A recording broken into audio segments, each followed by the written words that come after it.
dobio sam vijest da nakon svih prepačenih življenja zadnje vrijeme prodajete svoju baštinu.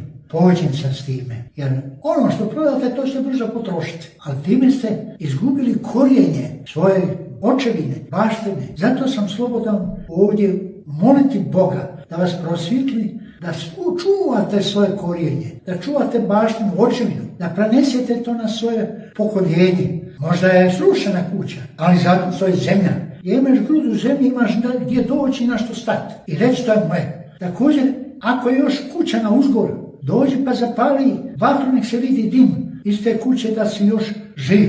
Da nije sve umrlo. Jer iz toga zemljišta, iz te kuće, otišli su vaši pokojni i odneseni su na groblje. Pa kad dođeš na groblje i pohodiš svoje pokojne, da imaš gdje soći, jesti, popit kavu pred godišnje, još ne samo to, nego zovnuti svoju unučad ili djecu, pa im pokazati gdje ste nikli, gdje ste odrasli. Sveto je to mjesto.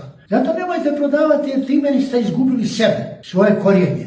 Puno prodaš, potrošiš i nemate. A zato je prevažno sačuvati upravo to gdje ste nikli. Ako je srušena kuća, napravi neku malu baraku gdje se možeš godišnje doći, sastati, tu je Sveti Ivo, tu je svi sveti ili drugi dani kad se okupljate, da u toj baraki i možete zajednički pojesti, popiti, razgovarati jer na svome si. Jer prevažan je taj osjećaj da si na svome. Kada odeš u svijet, koliko god bi dobro ti bilo, gdje god odeš, tamo si došao, nisi kod kuće. A ovdje, gdje si niko, gdje si opikao, gdje si zapravo na svojoj očevini, tu si na neki način korijen. Uzmite samog Isusa. Isus je za cijeli svijet rođen, za cijeli svijet je umro, ali umro pod nazivom Nazarećanin, jer je on u Nazaretu odrastao i iz Nazaretara pokušao. Pokušajmo taj osjećaj gajiti. Pogotovo kraljeva Sutejska ima svoje povijesne korijenje. Tu je zapravo kraljica i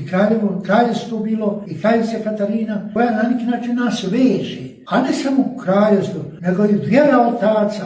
Jedan zgodan u jednom mjestu, tako su ljudi natpise stavili na svoje dvorišne akapiji. Prodajem kuću, dašo župnik, a i on napisao veliki natpis, prodajem crkvu. Pa ljudi na njega skošu, šta ćeš ti našu crkvu prodati? Kad vi možete kuću, mogu ja crkvu. Dajte zapravo su tek tad shvatili, svetinja se ne prodaje, svetinja se čuva, boli, obnavlja i prenosi na buduća pokoljenja. A slobodan sam ne samo moliti Boga i vas grabiti, znajte svoje čuvati jer ćete znati i gdje ste nikli, gdje ste obikli i tu ljubav prema svojoj očevini preneste na pokoljenja, svoju djecu, svoju unučad i pravunučad, a onda neka svi oni koji su nama mislili zlo shvate, ne daju se oni iskorijeniti. Tako da mi zapravo shvatimo, ne damo se iskorijeniti. Budimo svjesni, odgovorni i Boga molimo da znamo svoju povijest voliti, svoje korijenje čuvati i tvoju baštinu čuvati i ljubav prenijeti na buduća pokoljenja.